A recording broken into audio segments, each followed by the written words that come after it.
welcome back to the new video lecture of class 9 biology, the fundamental unit of life. In first video lecture we have covered that how animals, plants, bacteria, viruses are made up of small unit known as cell, जो Robert Hooke ने discover किया था. And all the organs and organisms are made up of cell. Cell से tissue बनता है, tissue से organs बनते हैं, ऑर्गन से ऑर्गेनिज्म बनता है. अब ये जो ऑर्गन्स है उनका स्पेसिफिक फंक्शन होता है, तो सेल का भी स्पेसिफिक फंक्शन होगा स्टूडेंट्स. वो फंक्शन वो परफॉर्म करेगा according to its division of labour. ये हमने फर्स्ट वीडियो में सीखा है. तो सेल के अंदर ऐसा क्या है कि ये जो सारे फंक्शन है वो अप्रोप्रिएट तरीके से परफॉर्म होते हैं.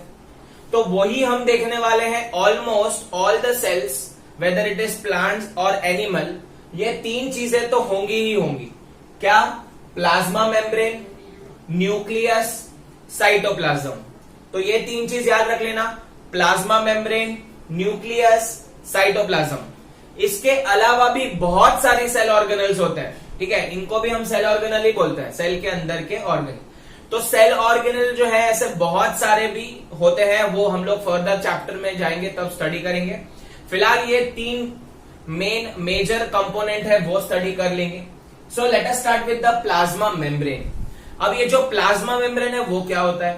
तो प्लाज्मा मेम्ब्रेन सेल के आउटर कवरिंग, जो आउटर कवरिंग होती है, जो सेल को एक्सटर्नल एनवायरमेंट से अलग करती है या उसे एक्सटर्नल एनवायरमेंट से सेपरेट करती है, उसे हम बोलते हैं प्लाज्मा मेम्ब्रेन. इसे हम सेल मेम्ब्रेन भी बोलते हैं. तो इमेजिन अगर आपका घर है, तो सपोज आपका your house is consider as a cell, एक सेल है वो, ऐसा अज्यूम करते हैं. तो प्लाज्मा मेम्ब्रेन जो है वो आपका डोर होगा.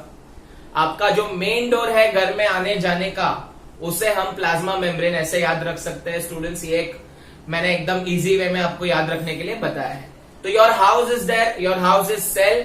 If your house is cell, then your door, your main door is nothing but plasma membrane or cell membrane, जो एक्सटर्नल एनवायरमेंट से आपको सेपरेट करेगा आपके घर को.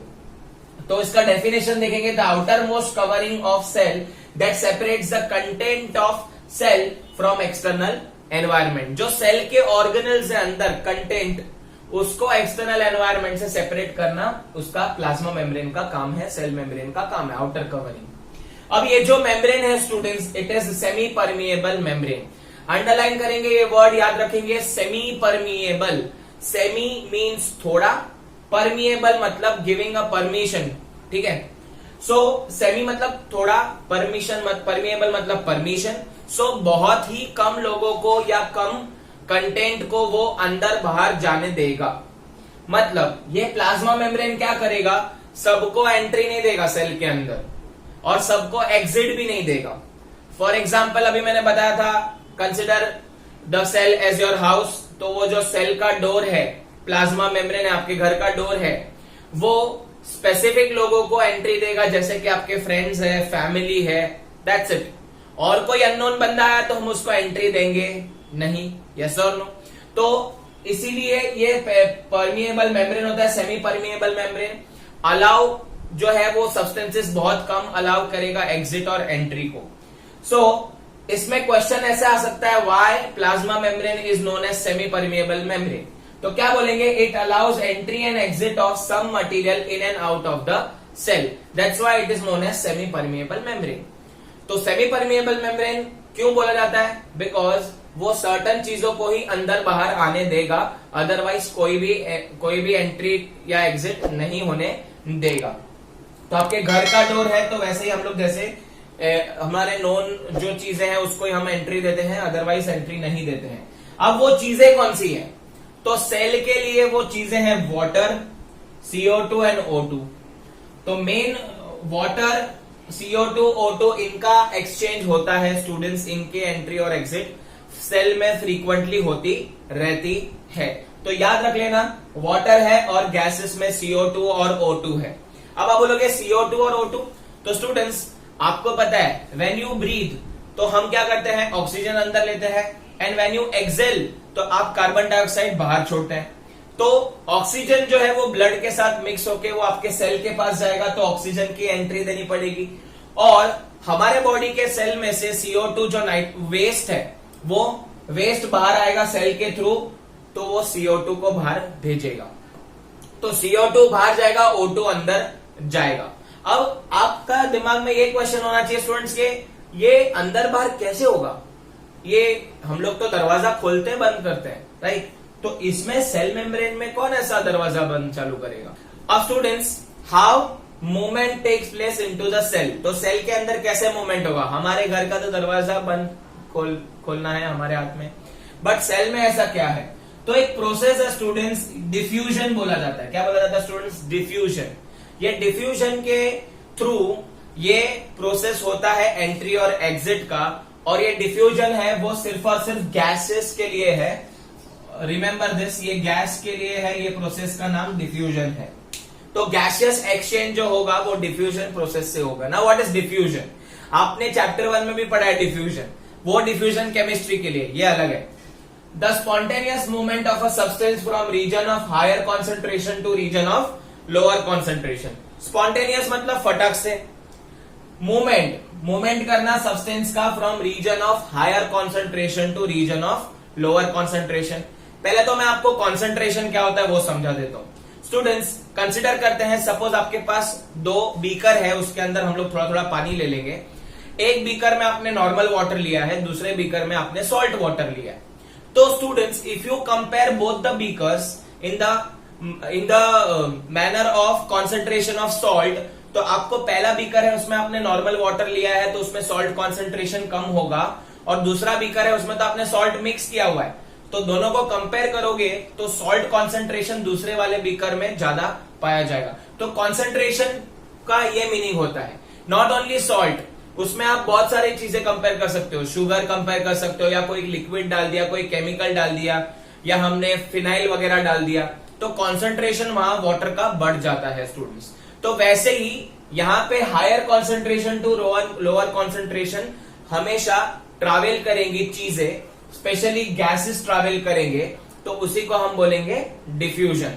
अब ये जो मूवमेंट होती है वो फटाक से मूवमेंट होती है, इसके लिए उसको हम लोग स्पॉन्टेनियस मूवमेंट बोलेंगे। तो एग्जैक्टली मैं आपको और एक एग्जांपल दे देता हूं, हायर कॉन्सेंट्रेशन से लोअर कॉन्सेंट्रेशन कैसे। तो सपोज अपने पास यहाँ पे एक बीकर है स्टूडेंट्स, सपोज ये बीकर नंबर A है और ये बीकर नंबर B है, ठीक है। अब ये बीकर नंबर B एम्प्टी है और बीकर नंबर A जो है वो पानी से भरा हुआ है। अब सपोज मैंने यहां से पानी का पाइप कनेक्ट किया और यहां पे मैंने बीकर B के साथ कनेक्ट किया, तो A में पानी ज्यादा है, B में पानी है ही नहीं। तो यहां पे हम लोग बोल सकते हैं कि A रीजन में पानी का कॉन्सेंट्रेशन ज्यादा है एज कंपेयर टू B। तो जो आपका वाटर होगा वो कहां से कहां ट्रैवल करेगा? From higher region to lower region travel करेगा। अब ये कब तक ट्रैवल करेगा? जब तक दोनों में इक्वल पानी बढ़ नहीं जाता तब तक, जब तक इक्विलिब्रियम अचीव नहीं हो जाता, जब तक दोनों के कॉन्सेंट्रेशन इक्वल नहीं होते तब तक वो मूव करेगा। आपको पता है स्टूडेंट्स, आप भाजी लेने जब जाते हो मार्केट में तो जो वेइंग मशीन होता है उसमें भी तो ऐसा ही होता है ना। दोनों जब तक इक्वल नहीं हो जाते तब तक वो मूवमेंट करता रहता है। कभी कभी ये पार्ट नीचे होता है, कभी ये पार्ट नीचे होता है, अकॉर्डिंग टू वेट। तो वैसे ही यहाँ पे भी हायर कॉन्सेंट्रेशन से लोअर कॉन्सेंट्रेशन जाएगा। और एक लाइव एग्जांपल दे देता हूं स्टूडेंट, सपोज अगर हमारे क्लास ने आपके लिए पिकनिक अरेंज कर दी, ठीक है, तो पिकनिक अरेंज कर दी तो हम लोग ने यहाँ पे 2 बस को बुलाया, ठीक है, 2 बसेस हम लोग ने आपके लिए अरेंज कर दिया, ठीक है। सॉरी, मैनेज कर लेना, ये मेरी बस ऐसी ही दिखती है। तो ये 2 बस आपके लिए अरेंज कर दी है। तो मैंने यहाँ पे ऑर्डर दिया कि चलो 10th वाले ये बस में जाएंगे और 9th वाले ये बस में जाएंगे, ठीक है। अब क्या हो गया स्टूडेंट्स, जब मैंने बच्चों को बोला तो उन्होंने सेकंड बस देखी ही नहीं, वो लोग किधर चढ़ गए? सारे के सारे फर्स्ट बस में चढ़ गए। तो यहाँ पे जो है बच्चे लोग का कॉन्सेंट्रेशन ज्यादा हो गया और यहाँ पे कोई आया ही नहीं। यहाँ पे सारे के सारे बच्चे आ गए, 9th वाले भी आ गए, 10th वाले भी आ गए, ठीक है। एक दूसरे पे गिर रहे हैं, जो सीट पे चढ़ रहे हैं, एक दूसरे की गोदी में बैठ रहे हैं, ऐसे करके पूरा खिंचोगी बस भर दिया। अब स्टूडेंट्स यहाँ पे देखोगे तो कॉन्सेंट्रेशन ज्यादा है। अभी मेरी एंट्री हुई, मैंने बोला अरे भाई 2 बस है, तो यहां से बच्चे जो है वो यहाँ पे ट्रांसफर हो गए। फ्रॉम दिस बस टू दिस बस ट्रांसफर हो गए। अब ये ट्रांसफर होते होते कब तक होंगे, जब तक दोनों में equal number of students but नहीं जाते तब तक मैं उनको बोलूंगा चलो चलो शिफ्ट हो जाओ दूसरे बस में। So from higher concentration to lower concentration हमेशा चीजें जाती हैं। तो डिफ्यूजन उसका डेफिनेशन भी वही बोलता है कि जब भी स्पॉन्टेनियस मूवमेंट होगा ऑफ अ सब्सटेंस के बदले आप गैसेस भी यूज कर सकते हो from region of higher concentration to region of lower concentration. अब हम बात करेंगे सेल के अंदर क्या होता है। तो सपोज यहाँ पे मैंने दो सिंपल सेल का स्ट्रक्चर बताया है। मैंने आपको बताया था आउटर कवरिंग को प्लाज्मा मेम्ब्रेन बोलते हैं और ये न्यूक्लियस है जिसके बिना सेल जिंदा नहीं रह सकता। तो ये न्यूक्लियस भी आपके घर का इंपॉर्टेंट पार्ट है, उसको मैं बोलता हूं घर के डैडी। ठीक है, आपके डैडी है, सबसे इंपॉर्टेंट कैरेक्टर है आपके घर के लिए। वैसे ही सेल के लिए न्यूक्लियस भी एक इंपॉर्टेंट कैरेक्टर, इंपॉर्टेंट ऑर्गेनल है। अब स्टूडेंट्स यहाँ पे कैसे एक्सचेंज होगा ना वो मैं आपको बता रहा हूं। अब सपोज यहाँ पे सेल है, तो सेल के अंदर आप देखोगे तो वेस्टेज बहुत बढ़ गया, CO2 बढ़ गया। अब ये CO2 कहां से आएगा, क्योंकि सेल को बहुत सारी प्रोसेस करनी पड़ती है स्टूडेंट्स, तो बहुत सारी प्रोसेस करते करते वेस्टेज भी आता है। जो वेस्टेज है वो CO2 के फॉर्म में रिलीज होता है। तो वेस्टेज जो है वो सेल के अंदर भर गया जहां पे CO2 का कॉन्सेंट्रेशन बहुत ज्यादा था, हाई कॉन्सेंट्रेशन था सेल के अंदर। अब स्टूडेंट्स सेल के बाहर ये एक्सटर्नल एनवायरमेंट है फॉर एग्जाम्पल, तो यहाँ पे CO2 का कॉन्सेंट्रेशन कम है। क्या है, कम है, लोअर कॉन्सेंट्रेशन। ठीक है, अब क्या होगा स्टूडेंट्स, हमको पता है चीजें कहां से कहां जाती है, हमेशा हायर कॉन्सेंट्रेशन से लोअर कॉन्सेंट्रेशन। तो क्या होगा स्टूडेंट्स, यहाँ पे डिफ्यूजन परफॉर्म होगा और यहां से जो CO2 है वो यहाँ पे बाहर की तरफ आ जाएगा और अंदर का CO2 और बाहर का CO2 क्या हो जाएगा, बैलेंस हो जाएगा, तब तक वो बाहर आते रहेगा। तो ऐसे करके जो CO2 है वो सारा का सारा बाहर चले जाता है, सेल के अंदर से वो क्या हो जाता है, बाहर चले जाता है और बाहर का कॉन्सेंट्रेशन बढ़ जाता है और अंदर सेल के अंदर लोअर कॉन्सेंट्रेशन हो जाता है, सारा का सारा CO2 इधर जमा हो जाएगा। एनीवे CO2 जो है वो डेंजरस कंपाउंड है हमारे बॉडी के लिए, हमारे लंग्स के लिए, तो इसके लिए हम लोग उसको बाहर फेंक देते हैं। अब यही चीज हम लोग देखते हैं ऑक्सीजन के लिए क्या होता है। अभी ऑक्सीजन का तो हम क्या करते हैं, इनटेक करते हैं। ऑक्सीजन बहुत जरूरी है, सेल बहुत सारी प्रोसेस ऑक्सीजन के बाद मिलने के बाद ही करता है। तो ये क्लास 10th का कॉन्सेप्ट है, दैट वी विल लर्न।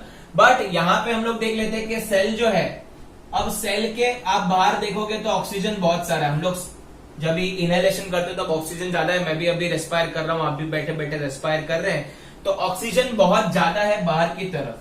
अब क्या होता है स्टूडेंट्स, ये जो अंदर रहता है ऑक्सीजन वो कभी कभी क्या होता है, सेल जो है उसे यूज कर लेता है। क्या कर लेता है, सेल उसे यूटिलाइज कर लेता है फॉर बेसिक फंक्शन। याद रखना, ये क्लास 10th में डिटेल में सिखाऊंगा ये। सो ये यूटिलाइज करने के बाद आप देख पा रहे हो यहाँ बाहर की तरफ क्या है, हाई कॉन्सेंट्रेशन, यहाँ पे क्या है स्टूडेंट्स, लो कॉन्सेंट्रेशन। अब यहाँ पे क्या होगा स्टूडेंट्स, चीजें कहां से कहां जाती है, हमेशा हायर कॉन्सेंट्रेशन से लोअर कॉन्सेंट्रेशन जाती। तो यहाँ पे क्या होगा स्टूडेंट्स, यहाँ पे O2 जो है वो अभी कहां चले जाएगा, सेल के अंदर, जो सेल को प्रोसेस करने के लिए जरूरी है, और बाहर की तरफ जो है कॉन्सेंट्रेशन चेंज हो जाएगा। तो ऐसे करके O2 अंदर आएगा और CO2 बाहर जाएगा। ये मोमेंट एकदम स्पॉन्टेनियस होता है, हम ब्रीथ करते हैं, वही कितना फटाफट हम लोग ब्रीदिंग करते हैं आपको पता है स्टूडेंट्स, तो बहुत स्पॉन्टेनियस मूवमेंट होता है। सारे के सारे सेल यही परफॉर्म करते हैं व्हाइल एक्सचेंजिंग गैसेस। तो एक्सचेंज करना है गैसेस, तो कौन सा प्रोसेस है, डिफ्यूजन। इसका डेफिनेशन एग्जाम में आ सकता है, इंपॉर्टेंट है। सो आई होप आपको समझा कैसे मूव करेंगी चीजें। आपको और एक एग्जांपल दे देता हूं स्टूडेंट्स, जो हम लोग आगे भी कवर करने वाले हैं। अगर आपने सबने आलमंड खाया तो मम्मी जो है आलमंड भिगा के रखती है, यस और नो, रात को मम्मी भिगा के रखती है और सुबह बोलती है चल बेटा खा ले, दिमाग की शक्ति बढ़ेगी, है ना। तो ये सब लोग ने किया होगा, सबकी मॉम ने उनको आलमंड दिया होगा पानी में भिगोया हुआ।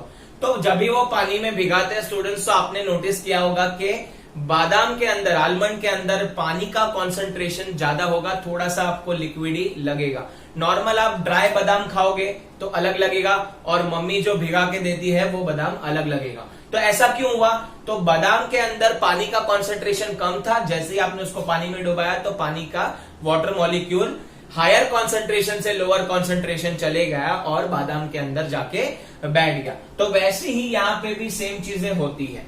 अब ये हो गया गैसियस एक्सचेंज के बारे में। अब जो सेल होता है उसको वाटर भी तो चाहिए होता है, उसके न्यूट्रिएंट्स भी तो चाहिए होते हैं। हम लोग पानी तो पीते हैं ना स्टूडेंट्स, तो न्यूट्रिएंट्स भी हमको चाहिए होते हैं। तो सेल जो है वो ऑस्मोसिस भी परफॉर्म करता है। अब ये ऑस्मोसिस क्या होता है? जैसे डिफ्यूजन वैसे ऑस्मोसिस। डिफ्यूजन गैस के लिए, ऑस्मोसिस लिक्विड या वाटर के लिए। तो अगर वाटर का आना जाना हुआ तो ऑस्मोसिस बोलेंगे, अगर गैस का आना जाना हुआ तो क्या बोलेंगे? डिफ्यूजन। है ना इजी। तो इंस्टेड ऑफ गैसियस एक्सचेंज अगर वाटर मॉलिक्यूल है, ठीक है, H2O वाटर मॉलिक्यूल, तो H2O वाटर मॉलिक्यूल का भी एक्सचेंज होगा तो उसे ऑस्मोसिस बोलेंगे। तो इनको भी डिफाइन कर लेते हैं। इन वाटर और liquid, movement of water molecule from high concentration to low concentration through semi permeable membrane is known as osmosis. तो ये ऑस्मोसिस होता है। इसका भी आपको एक एग्जांपल दे देता हूं स्टूडेंट्स। सपोज यहाँ पे मैंने एक बीकर लिया हुआ है, यहाँ पे बहुत सारा पानी है और ये बीकर को मैंने यहाँ पे सेमी परमिएबल मेम्ब्रेन से डिवाइड कर दिया। ये ए पार्ट है, ये बी पार्ट है, ठीक है। अब ये सेमी परमिएबल मेम्ब्रेन जो है वो वाटर की एंट्री एग्जिट को कंट्रोल करेगा। तो सपोज मैंने यहाँ ए रीजन में पूरा पानी भर दिया, ठीक है, ए रीजन में हम लोग ने पूरा पानी भर दिया और ये सेमी परमिएबल मेम्ब्रेन। तो ए रीजन में आप देखोगे तो वाटर कॉन्सेंट्रेशन ज्यादा है बी रीजन के कंपैरिजन। तो क्या होगा स्टूडेंट्स, यहां से जो वाटर है वो इक्वल होने तक, इन दोनों में इक्वल होने तक वो क्या करेगा, यहां से यहां मूवमेंट करेगा जब तक दोनों में इक्वल पानी नहीं आ जाता। फॉर एग्जाम्पल ये बीच की लेयर है, उसको हम सेमी परमिएबल मेम्ब्रेन कंसिडर करते हैं। तो ये इक्वलाइज हो गया तब जाके स्टॉप हो जाएंगे क्योंकि concentration now it is equal, जिसको हम इक्विलिब्रियम भी बोलते हैं इन लैंग्वेज ऑफ केमिस्ट्री। तो स्टूडेंट्स ये था डिफ्यूजन, ये था और ऑस्मोसिस। इन दोनों का डेफिनेशन बहुत इंपॉर्टेंट है। अब हम डिटेल में ऑस्मोसिस के बारे में जानते। So students, as you all know, osmosis is nothing but the movement of water particle through a semi-permeable membrane from higher concentration to lower concentration. अब ऑस्मोसिस के बेसिस पे हम लोग उसके टाइप्स भी यहाँ पे डिस्कस करने वाले हैं। तो स्टूडेंट्स, अगर क्वेश्चन यहाँ पे अराइज होता है what will happen to a cell when we put it into a sugar और सॉल्ट सोल्यूशन। अब स्टूडेंट्स यहाँ पे क्वेश्चन है कि अगर मैंने कोई भी सेल को, whether it is animal cell और प्लांट सेल को, मैंने सोल्यूशन में डाला तो क्या होगा, शुगर सोल्यूशन में डाला तो क्या होगा, सॉल्ट सोल्यूशन में डाला तो क्या होगा। अब स्टूडेंट्स सोल्यूशन, पहले तो यहाँ पे मैं एक्सपेरिमेंट के लिए यूज करने वाला हूं शुगर सोल्यूशन। शुगर सोल्यूशन किससे किससे बनेगा स्टूडेंट्स, वाटर और शुगर से। वाटर लो, शुगर पार्टिकल्स डाल दो, शुगर सोल्यूशन बन गया। सेम सॉल्ट सोल्यूशन कैसे बनेगा, सॉल्ट पार्टिकल लेके आओ, वाटर लेके आओ, मिक्स कर दो, सॉल्ट सोल्यूशन बन गया। अब जो भी सोल्यूशन होता है students, always remember weather it is sugar solution, salt solution और कोई भी सोल्यूशन होगा, वो हमेशा दो चीजों से बनेगा। एक होता है सॉल्यूट, दूसरा होता है सॉल्वेंट। मतलब आपका जो भी लिक्विड पार्ट है उसको हम लोग सॉल्वेंट बोलते हैं और जो सॉलिड पार्ट है जिसको हम डिसॉल्व करने वाले हैं उसको सॉल्यूट बोलते हैं। एंड ऐसा देखा गया है कि सॉल्वेंट हमेशा ज्यादा क्वांटिटी में होता है सॉल्यूट के कंपैरिजन में। तो दो टर्म यहाँ पे याद रख लेना, केमिस्ट्री के लिए भी काम आ जाएगा। कोई भी सोल्यूशन जो है वो सॉल्यूट और सॉल्वेंट को मिलके बनता है। अब अगर हमने डिफरेंट टाइप के सोल्यूशन में हमारे सेल को डाला तो क्या फिनोमिना होगा, क्या प्रोसेस होगा, सेल के साथ क्या होगा, वो हम लोग देखेंगे वन बाय वन। याद रख लेना, यहाँ पे कॉन्सेप्ट बहुत इंपॉर्टेंट है। यहाँ पे बहुत सारे टर्म्स आपके लिए नए आने वाले हैं। तो आपने क्या किया स्टूडेंट, शुगर सोल्यूशन लिया, उसमें आपने क्या कर दिया, सेल डाल दिया। तो यहाँ पे हम लोग तीन तरीके के अलग अलग सोल्यूशन को स्टडी करने वाले हैं अकॉर्डिंग टू देयर कॉन्सेंट्रेशन। अब सपोज यहाँ पे आप नाम मत देखो, हाइपोटोनिक, आइसोटोनिक, हाइपोटोनिक, ये मत देखो, don't see that, you just look at the figure. यहाँ पे आप याद रख लेना, आपने शुगर सोल्यूशन मैंने यहाँ पे लिया हुआ है एक बीकर में और उसमें मैंने सेल को प्लेस किया हुआ है। अब ये जो शुगर सोल्यूशन था students, it was a dilute solution. क्या था ये, डाइल्यूट सोल्यूशन था। डाइल्यूट मतलब उसमें शुगर पार्टिकल कम थे, ठीक है, कम मीठा था। फॉर एग्जाम्पल, तो मैंने यहाँ पे एग्जाम्पल के तौर पे लिखा हुआ है 100 आपके मॉलिक्यूल्स वाटर के थे और 10 मॉलिक्यूल्स शुगर के थे, एग्जाम्पल के लिए, ठीक है। अब यहाँ पे हम लोग को दिख रहा है दैट सॉल्वेंट जो है वो ज्यादा है शुगर से, दिख रहा है, जो वाटर है वो शुगर से बहुत ज्यादा क्वांटिटी में प्रेजेंट है, ठीक है।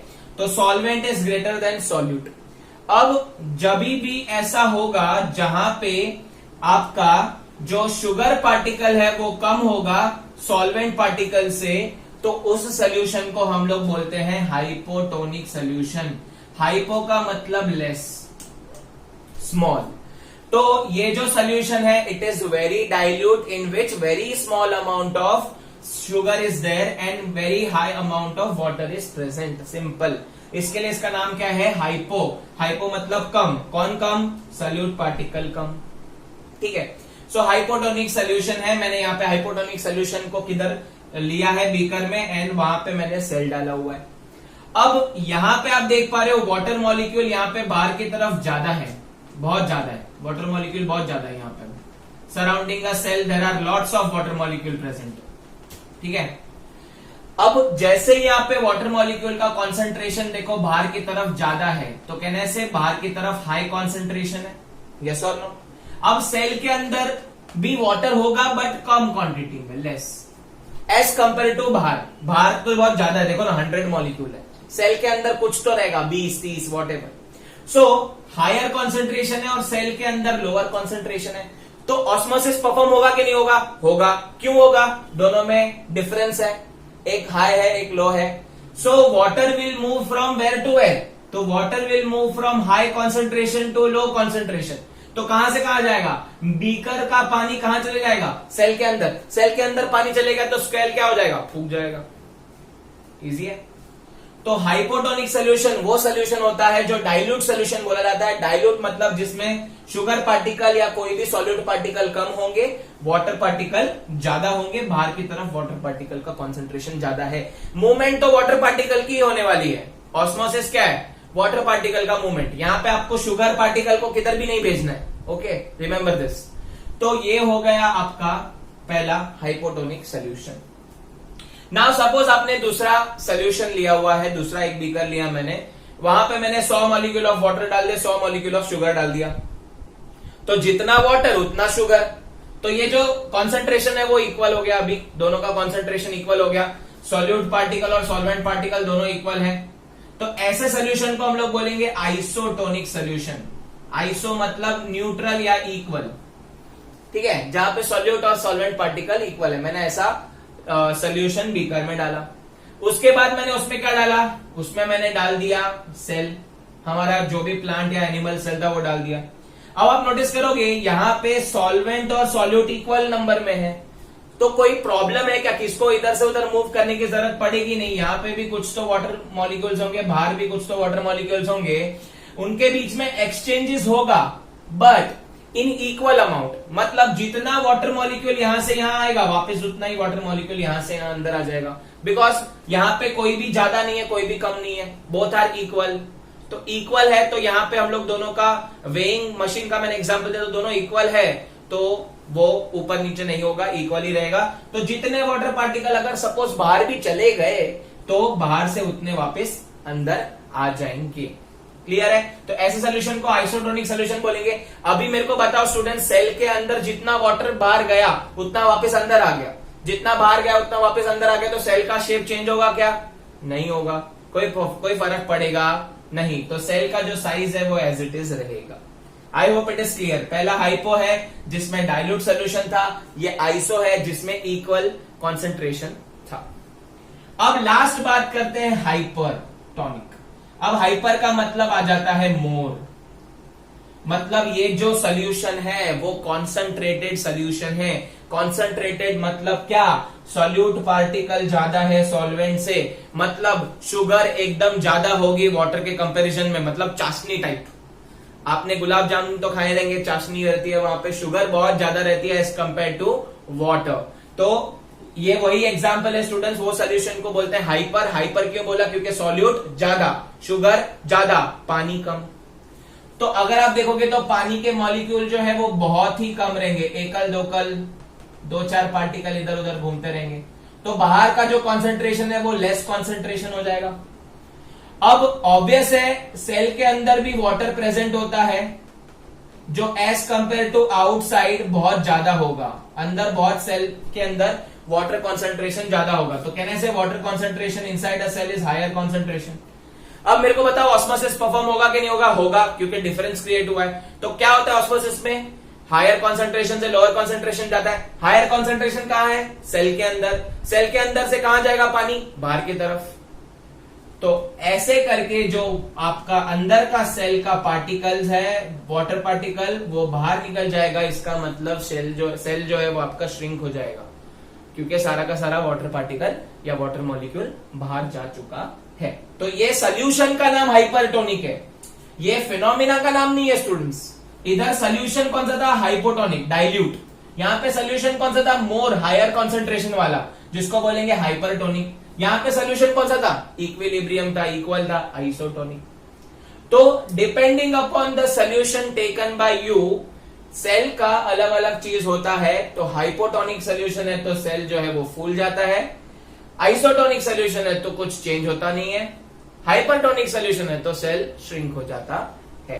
So first, hypotonic solution dilute होता है स्टूडेंट्स, इसमें शुगर पार्टिकल कम होंगे, वाटर पार्टिकल ज्यादा होंगे। The water concentration inside a cell is less than the water concentration outside. As a result, water will move from outside to inside and cell will swell up. तो cell क्या हो जाएगा? मोटा हो जाएगा, एकदम फूल जाएगा, है ना? क्योंकि बाहर कॉन्सेंट्रेशन क्या है? वाटर क्या है? ज्यादा। अंदर कॉन्सेंट्रेशन क्या है? कम। हायर कॉन्सेंट्रेशन से लोअर कॉन्सेंट्रेशन। और ऑब्वियसली सेमी परमेबल मेम्ब्रेन तो है ही ना सेल का आउटर कवरिंग। अब नेक्स्ट आता है आइसोटोनिक, इसमें सॉल्यूट और सॉल्वेंट इक्वल होता है, तो कॉन्सेंट्रेशन यहाँ पे इक्वल है। The water concentration inside the cell is equal to the water concentration outside the cell. As a result जितने भी वाटर पार्टिकल बाहर जाएंगे उतने वापस अंदर आ जाएंगे, क्योंकि इक्विलिब्रियम है, इक्वल ऑलरेडी अचीव हो चुका है। तो कहीं पे मूवमेंट नहीं करना है, मूव करेंगे तो भी हम लोग क्या करेंगे? जितना जाएगा उतना वापस आ जाएगा। As a result the shape of और size of a cell remains unchange. तो ये हो गया आपका आइसोटोनिक। नेक्स्ट आता है हाइपरटोनिक। हाइपरटोनिक आपको खाली याद रखना है वाटर मॉलिक्यूल, आपको सॉल्यूट से लेना देना नहीं है। सॉल्यूट का लेना देना कब आएगा? जब ये नामकरण हुआ था तभी इसके लिए सॉल्यूट का लेना देना है। तो हाइपरटोनिक सोल्यूशन में नामकरण हाइपरटोनिक सोल्यूशन क्यों है? बिकॉज वहां पे सॉल्यूट पार्टिकल का ज्यादा है मॉलिक्यूल्स। तो ये कॉन्सेंट्रेटेड सोल्यूशन बोलेंगे, जिसमें आपका वाटर जो हैगा inside the cell it is much greater than water outside the cell. वहां पे वाटर की कमी है बाहर की तरफ, तो obviously H2O will move from inside to outside and cell will get shrink. अब मैं आपको इसको इजीली याद रखने की एक ट्रिक देता हूं, आप कभी भूलोगे नहीं। अब स्टूडेंट्स इसको एग्जाम्पल के तौर पे कैसे समझेंगे वो देखो। सोल्यूशन है वो बना होता है सॉल्यूट और सॉल्वेंट से। तो वैसे ही हमारी सब कम्युनिटी होती है स्टूडेंट्स, किसी की गुजराती कम्युनिटी होती है, कोई मराठी कम्युनिटी होती है। तो जो कम्युनिटी है वो किससे बनती है? बॉयज एंड गर्ल्स से। तो solute particle and solvent particle, तो बॉयज और गर्ल्स से बनती है। तो आप यहाँ पे कैसे याद रखोगे वो देखो। सपोज यहाँ पे कोई कम्युनिटी है जिसके अंदर, सपोज हम लोग वाटर को बॉय ले लेते हैं, मेन ले लेते हैं, और शुगर को वुमेन ले लेते हैं। ठीक है, शुगर वुमेन है, वुमेन मीठी मीठी वुमेन होती है, तो शुगर है ना। तो यहाँ पे H2O जो है वाटर वो 100 क्वांटिटी में है और शुगर कितने क्वांटिटी में है? 10 क्वांटिटी में। तो क्या लगता है आपको, सबकी शादी हो पाएगी? सबके कनेक्शन बन पाएंगे? कितना ना इंसाफी है। 100 बॉयज 100 मेन एंड शुगर जो है वो सिर्फ 10, बहुत ना इंसाफी है। तो ये अक्सर ऐसा इंजीनियरिंग कॉलेज में देखा जाता है। बट जोक्स अपार्ट, यहाँ पे कैसे याद रखना है, यहाँ पे इनकी जोड़ी बनेगी नहीं, मतलब जो बॉय का कॉन्सेंट्रेशन रहेगा, वाटर का कॉन्सेंट्रेशन वो ज्यादा रहेगा। और we are going to concentrate on boys only. Osmosis में बॉय मूवमेंट करते हैं, वैसे भी रखड़ू रहते हैं सब, बॉयज और मेन सब इधर उधर घूमते रहते हैं। तो यहाँ पे भी वैसे ही होगा स्टूडेंट्स। 100 बॉयज के ऊपर 10 गर्ल्स है, तो बेचारे 90 बॉयज तो कुंवारे रह जाएंगे। तो जो 90 बॉयज है वो क्या करेंगे? वो सेल के अंदर जाएंगे। किधर जाएंगे? सेल के अंदर। सेल क्या है? Suppose marriage bureau. तो जिसकी शादी नहीं होती वो लोग किधर जाते हैं? मैरिज ब्यूरो में अपना नाम लिखवा देते हैं। जैसे कि पोपटलाल, तो पोपटलाल की शादी नहीं होगी तो कहां जाएगा? Marriage bureau. मैरिज ब्यूरो में जाएंगे तो एक साथ इतनी सारी गिरती हो जाएगी, तो गिरती हो जाएगी मतलब इसका वॉल्यूम क्या हो जाएगा? बढ़ जाएगा, सेल का वॉल्यूम बढ़ जाएगा, है ना, इजीली याद रखने के लिए। ठीक है, अब नेक्स्ट बात करते हैं, तो इसको हम लोग हाइपोटोनिक सोल्यूशन बोलेंगे, जहां पे लड़कियां कम है और बॉयज ज्यादा है। अब सेकेंड देखो स्टूडेंट्स, यहां पे 100 है बॉयज, 100 है गर्ल, तो यहां पे तो सबका मैच मेकिंग पॉसिबल है, कुछ भी नाइंसाफी नहीं है, यहां पे सबकी शादी पॉसिबल है।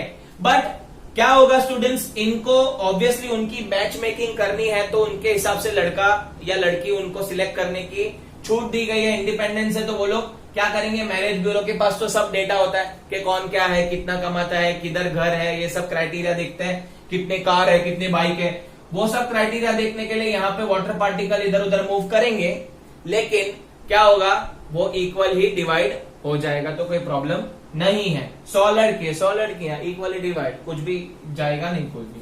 अब नेक्स्ट आएंगे हाइपरटोनिक सोल्यूशन। अभी हाइपरटोनिक सोल्यूशन में देख पा रहे हो, हाइपरटोनिक सोल्यूशन में गर्ल्स का नंबर ज्यादा है 200 और बॉयज का नंबर कम है 100। मतलब यहां पे आप देखोगे तो जो वाटर है वो H2O बहुत ज्यादा है और शुगर जो है वो H2O कम है और शुगर क्या है, बहुत ज्यादा है। तो शुगर के लिए हमको लड़के ढूंढने पड़ेंगे, हमको H2O ढूंढना पड़ेगा। तो H2O कहां जाएगा, मैरिज ब्यूरो के पास जाएंगे हम लोग, बोलेंगे चलो भाई H2O दो, आपके पास है कोई डेटा है तो दो। तो यहाँ पे H2O के पास जितना भी रहेगा वो बाहर की तरफ आ जाएगा और सेल क्या हो जाएगा, श्रिंक हो जाएगा, वॉल्यूम कम हो जाएगा, सारे के सारे H2O बाहर हो जाएंगे और शुगर के साथ पैरअप कर लेंगे, ऐसा बोल सकते। तो आप ऐसे इजीली याद रख सकते हो एकदम। मैंने इजीली कैसे याद रखना है उसका आपको ट्रिक दे दिया है, बट आपको याद रखना है this names are related to the type of solution you are taking, not on the basis of the phenomena. Phenomena तो एक ही है, ऑस्मोसिस। तो depending upon the types of solution you take in a beaker, this osmosis is divided into this 3 categories. पहला solution hypotonic, दूसरा isotonic, तीसरा hypertonic. So I hope this types are clear. Osmosis and उसके types आपको clear है। If you want to do an experiment you can do it at your home also. What you can do is, आपको थोड़े resins लेने हैं जिसको हम किशमिश बोलते हैं स्टूडेंट्स। तो एक क्या करो, आप एक बीकर ले लो, उसमें आप नॉर्मल पानी भरो और उसमें किशमिश डाल दो। देन सेकेंड आप सोल्यूशन ले लो, सेकेंड आप ग्लास ले लो, बीकर ले लो, उसके अंदर आप शुगर सोल्यूशन के अंदर किशमिश डाल दो and for keep it overnight and next day आप देखो तो जो नॉर्मल वाटर था उसमें बाहर का जो वाटर था वो वाटर, उसके अंदर मॉलिक्यूल्स वाटर के ज्यादा थे। तो बाहर का जो वाटर के मॉलिक्यूल ज्यादा थे, मतलब कौन सा सोल्यूशन है ये, हाइपोटोनिक, जिसमें बॉयज ज्यादा है। तो हाइपोटोनिक सोल्यूशन है तो वो क्या होगा, वाटर आपके जो किशमिश है उसके अंदर चले गया होगा और वहां पे आपकी किशमिश जो है वो स्वेल हो गई है। आप ये एक्सपेरिमेंट कर सकते हो।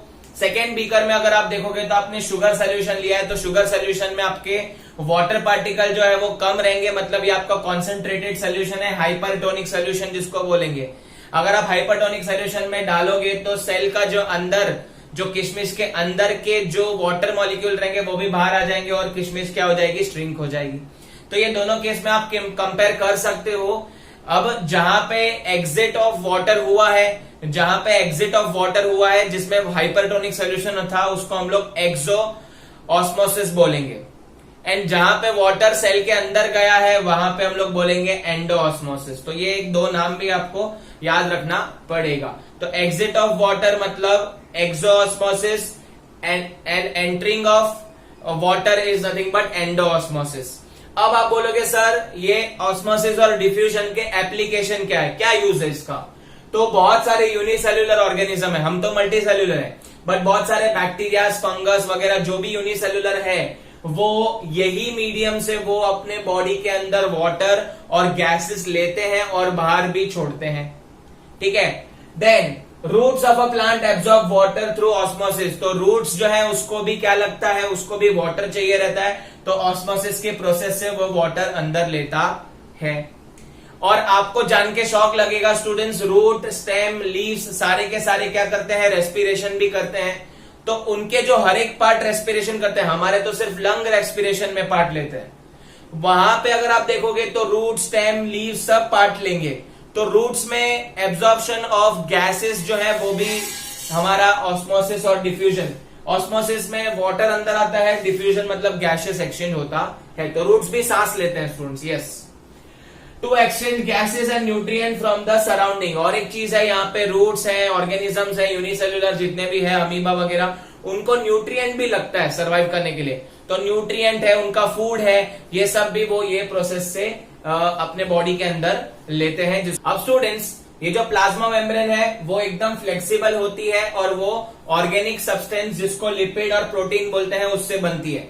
तो हमारे जो सेल की मेम्ब्रेन है, जैसे आपके घर का दरवाजा है, वो बहुत फ्लेक्सिबल होता है, ओपन क्लोज होता है, वैसे ही यहाँ पे भी प्लाज्मा मेम्ब्रेन बहुत फ्लेक्सिबल मूवमेंट शो करता है। जस्ट लाइक हम लोग बोल सकते हैं, हम लोग एकदम फ्लेक्सिबल रबर टाइप, तो वैसा स्ट्रक्चर यहाँ पे फॉर्म होता है। और वो किससे बनता है? लिपिड और प्रोटीन से। और प्लाज्मा मेम्ब्रेन आप देखोगे तो इतना छोटा होता है स्टूडेंट, सेल ही इतना छोटा है जो आपको नेकेड आई से विजिबल नहीं है, तो ऑब्वियसली आपको माइक्रोस्कोप लगेगा, इलेक्ट्रॉनिक माइक्रोस्कोप से आपको देखना पड़ेगा। तो ये था थोड़ा प्लाज्मा मेम्ब्रेन के बारे में। अब हम एक इंपॉर्टेंट प्रोसेस डिस्कस कर लेते हैं जिसको हम लोग बोलते हैं एंडोसाइटोसिस। अब ये एंडोसाइटोसिस क्या है स्टूडेंट्स? देखो, the flexibility of a cell membrane enable cell to engulf food and other material from environment. This process is known as endocytosis. अब क्या होता है स्टूडेंट्स, अमीबा के केस में, amoeba is a unicellular organism, आपको पता है। तो ये अमीबा का मैंने स्ट्रक्चर बनाया, ये अमीबा का न्यूक्लियस है और ये साइटोप्लाज्म है। तो ये अमीबा का जो स्ट्रक्चर है स्टूडेंट्स, ये यूनिसेल्युलर होता है। इसमें क्या होता है, इसकी जो प्लाज्मा मेम्ब्रेन है वो ज्यादा फ्लेक्सिबल होती है। तो सपोज यहाँ पे कहीं पे आसपास में कोई भी फूड पार्टिकल आया तो ये क्या करता है, अपने प्लाज्मा मेम्ब्रेन को एक्सटेंड कर देता है और एक फॉल्टी लेग्स बनाता है जिसको हम बोलते हैं सूडोपोडिया। तो ये सूडोपोडिया ऐसे फॉल्टी लेग्स बनाता है और ये जो फूड है उसको वो ग्रैब कर लेता है, अपने अंदर डाल देता है, खाना खा लेता है। तो ऐसे करके जो अमीबा है अपना फूड ग्रैब करता है, ये प्रोसेस को हम लोग एंडोसाइटोसिस बोलते हैं। तो flexibility of a cell membrane enable cell to engulf food and other material. Food के साथ साथ बाकी के न्यूट्रिएंट भी चाहिए रहते हैं, तो वो भी ये ऐसे ही ग्रैब कर लेता है। तो इसी को हम लोग बोलते हैं एंडोसाइटोसिस प्रोसेस, और अमीबा में खास करके ये प्रोसेस देखा गया है। सो आई होप स्टूडेंट्स आपको आज का लेक्चर सब समझा है। हम लोग ने डिफ्यूजन डिस्कस किया, हमने ऑस्मोसिस डिस्कस किया है, उसके टाइप्स डिस्कस किए हैं, एक्सो ऑस्मोसिस, एंडो ऑस्मोसिस, एंड हम लोगों ने एंडोसाइटोसिस भी डिस्कस किया है, which is very important for exam point of view. So I hope आपको ये वीडियो पसंद आया होगा, तो इसे लाइक कर देना, इसे आपके फ्रेंड्स के साथ शेयर कर दो। हमारे चैनल को सब्सक्राइब नहीं किया है तो प्लीज सब्सक्राइब करके बेल आइकन दबा देना। Thank you so much for watching this video. Keep learning.